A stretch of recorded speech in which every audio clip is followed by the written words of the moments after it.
Ang nakakapag-withdraw lang sa atin dito guys, yung kapag nakakapag-upgrade tayo. Yung upgrade na yan guys, kapag na-reach natin yung hinihinging amount ng gold bars para makuha natin yung red packet. So yan yung mga 3 pesos, 3 pesos yung nakalagay na upgrade guys. Meron silang ginawang bagong activity para sa mga hindi pa nakakapag-try yung kanilang Dice Monopoly na laro. Doon guys, ang bilis lang ng bagsak ng gold bars. Ang dami nilang binibigay, parang every minute bibigyan kanila ng dice.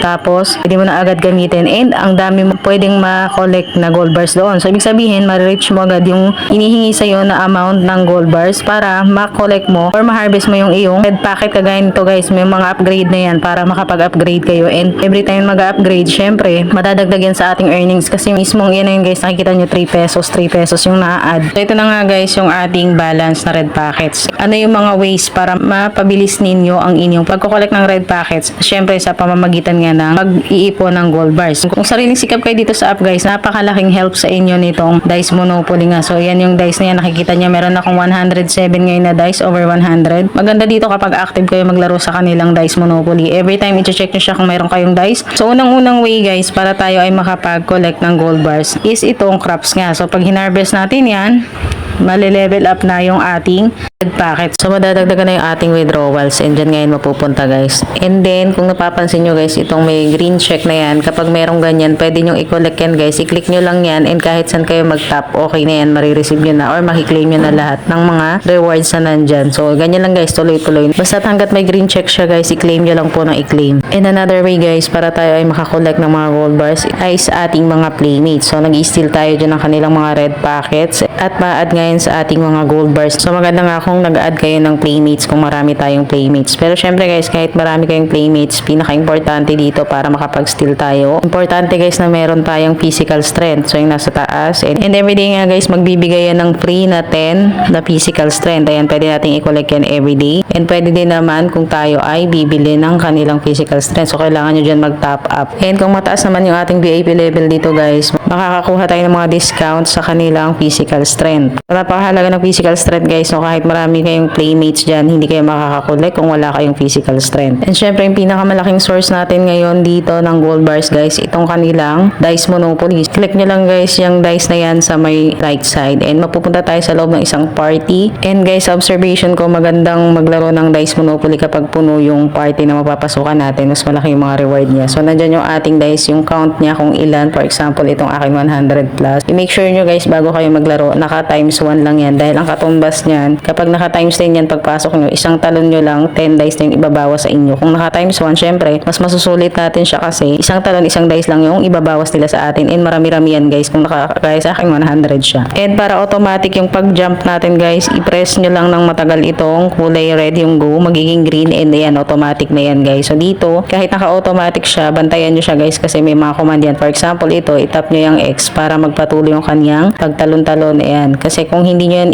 i-press or hindi nyo i-command yan, yan ay titigil sa pagtalon-talon yan guys. So sayang din yung oras. Kagaya nito, kapag may acquisition, kailangan i-rub nyo siya, i-click nyo yung rub para mag-continue yung kanyang pag-jump dyan guys. So tuloy-tuloy yan basta't nababantayan nyo siya. And marami nga yung gold bars na nakokollect natin yan. Sa aking experience dito sa Dice Monopoly nila, nakakakollect ako ng million dito guys na gold bars. Sa isang araw, ilang million din yung nakokollect ko dyan kapag nababantayan ko, natututukan ko itong paglalaro dito guys. So bukod pa dyan, nakikita nyo yung task. Kapag may red yan, click nyo yan, ibig sabihin may makiklaim tayo dyan na dice. So palaging meron yung binibigay. Ayan, nakakollect na naman tayo. Ibig sabihin nadagdagan na naman yung ating gagamitin sa pagtatalon-talon dito guys. And marami na naman tayong makokollect na gold bars. Kapag withdraw naman, share ko na lang din sa inyo para makita nyo legit na paying itong application na ito guys. I-click lang natin guys yung withdrawal. Na-reach na nga natin yung ating 600 or yung $10.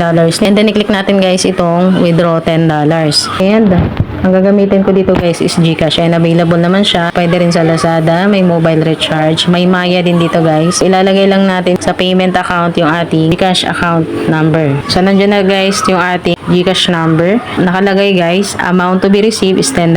And ang nakalagay dito guys, it may take 24 to 72 hours para mapunta sa ating account yung ating withdraw. So kapag ang withdrawal pala natin dito guys ay Friday, Saturday, and Sunday, ay Monday pa natin marireceive yung ating withdrawal. So mas maganda kung mga Monday, Tuesday, Wednesday pala tayo mag-withdraw, no? Para 24 to 72 hours ay makuha natin yung ating withdraw. So, click na natin guys yung confirm withdrawal. And double check natin yung ating account. And pwede nyo namang i-re-enter kung mali yung number. Pero kung okay na, i-confirm lang natin siya. And then, submitted na siya guys. Ito yung amount, 600 pesos, GCash, yung ating number. And yung time na nakita nyo naman ngayon ay January 22, 2026 at 4:45 PM. So, i-check natin yung ating withdrawal records. And 27 na lang kasi kanina 627 siya. Guys, submitted and processing ngayon nakalagay nung nag-initiate tayo ng withdrawal. January 22, 2026, 4:45 PM yan guys. And kinabukasan po, January 23, 2026, 2:49 PM naman ito guys, nag-notify si GCash. Naka-receive po tayo ng 582.60 pesos. Direct yan guys sa ating GCash account. So, and nandyan guys, yung pangalan ng payer nitong application, makikita nyo dyan. And then yung amount niya guys, so meron nga tayong service fee na nasa 18 pesos. Kaya yung 600 natin, 582.60 na lang yung ating na-receive. Nandyan din yung date and time guys,